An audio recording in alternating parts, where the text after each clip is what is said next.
नमस्कार, आप मुझे देख रहे हैं MNS न्यूज लाइव पर। खबरों की शुरुआत करें इससे पहले एक नजर आज की हेडलाइंस पर।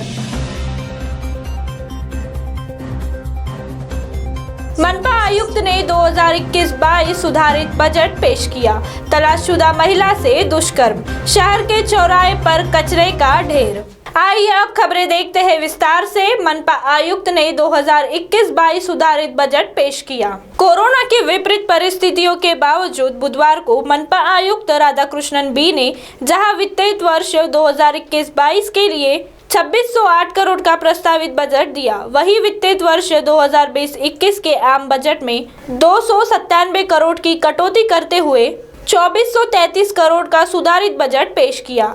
बजट में आयुक्त की ओर से स्पष्ट रूप से कोरोना के चलते मनपा पर वित्तीय संकट का उल्लेख कर वर्तमान वित्तीय वर्ष में नए कामों को बड़े पैमाने पर शुरू न कर प्रलंबित वित्तीय दायित्व को कम करने के संकेत दिए। यहां तक कि मनपा पर प्रलंबित दायित्व कम करने में अच्छी सफलता हासिल होने की जानकारी भी उजागर की।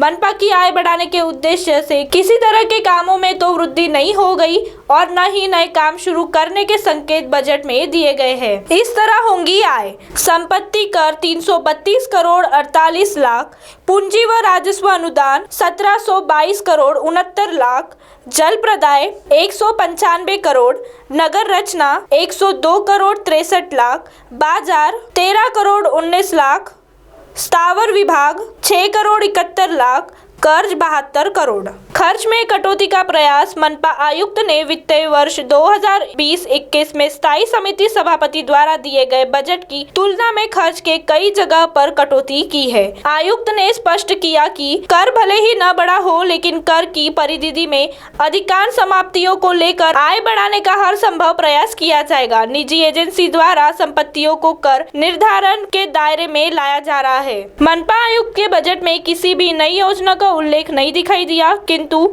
आगामी वर्ष चुनाव का होने के कारण लोगों को सत्ता पक्ष से कोई आशाएं है, जिससे स्थायी समिति के आम बजट में विकास की कई योजनाएं होंगी। वर्ष के अंत में बकाया न रखकर विकास पर खर्च का आंकलन किया जाएगा, जिससे लोगों को नई योजनाएं और विकास भी मिल सकेगा। आज नागपुर महानगर पालिका के स्थायी समिति के सामने हमारा जो पिछले साल का सुधारित बजट और आने वाले 21-22 का प्रस्तावित बजट सादर किया है।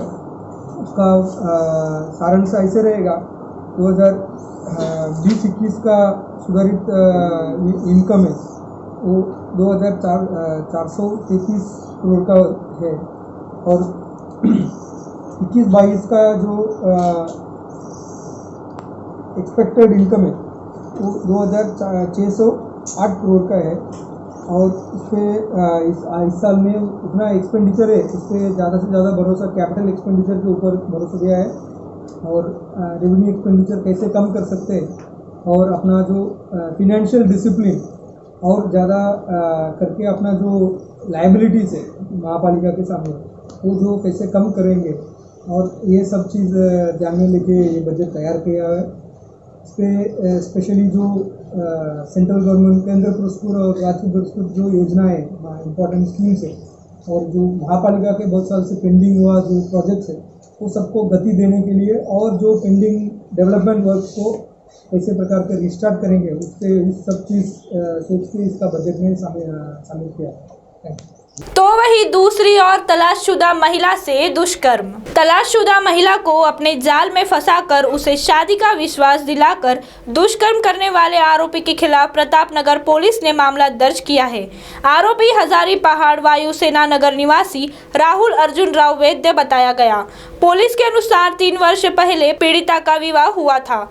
कुछ समय में ही घरेलू विवाद शुरू हो गया और तलाक भी हो गया। तब से पीड़िता प्रतापनगर थाना क्षेत्र में अपने मायके में रह रही थी। राहुल निजी कंपनी में मैनेजर है। उसकी कंपनी में पीड़िता की सहेली काम करती है। पीड़िता ने अपनी सहेली से नौकरी ढूंढने को कहा। उसने राहुल से मुलाकात करवाई। राहुल ने बायोडाटा लेने के बहाने उसका नंबर लिया। बाद में दोनों की चैटिंग शुरू हो गई। राहुल ने कंपनी का नया कार्यालय खोलने पर मैनेजर पद पर नौकरी देने का झांसा दिया। तो वही तीसरी ओर शहर के चौराहे पर कचरे का ढेर। नागपुर शहर शहर के मुख्य चौक पर भी अब कचरे का ढेर नजर आने लगा है। खामला रोड सावरकर चौक के पास कचरे का ढेर से शहर की सुंदरता खराब कर रहा है। कचरा नहीं उठाने के कारण आसपास गंदगी का आलम है। वही क्षेत्र के आसपास बदबू भी फैली हुई है। स्थानीय निवासी भी उस कचरों के ढेर में घरों से निकलने वाला कचरा फेंक रहे हैं।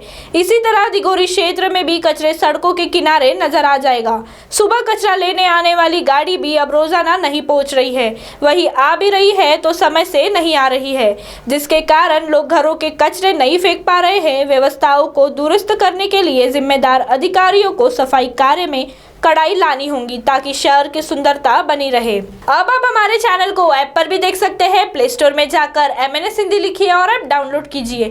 साथ ही साथ आप हमारे फेसबुक पेज को भी लाइक कर सकते हैं और उन पर भी खबरें देख सकते हैं। लिंक है ट्विटर, इंस्टाग्राम पर भी आप हमारे खबरों को देख सकते हैं। आप हमारे चैनल को यूट्यूब पर भी देख सकते हैं और इस यूट्यूब चैनल को सब्सक्राइब करना ना भूले। फिलहाल वक्त हो चला है एक ब्रेक का। ब्रेक से लौटने के बाद देश और दुनिया की तमाम खबरें देखते रहिए हमारे साथ MNS न्यूज लाइव पर। नमस्कार।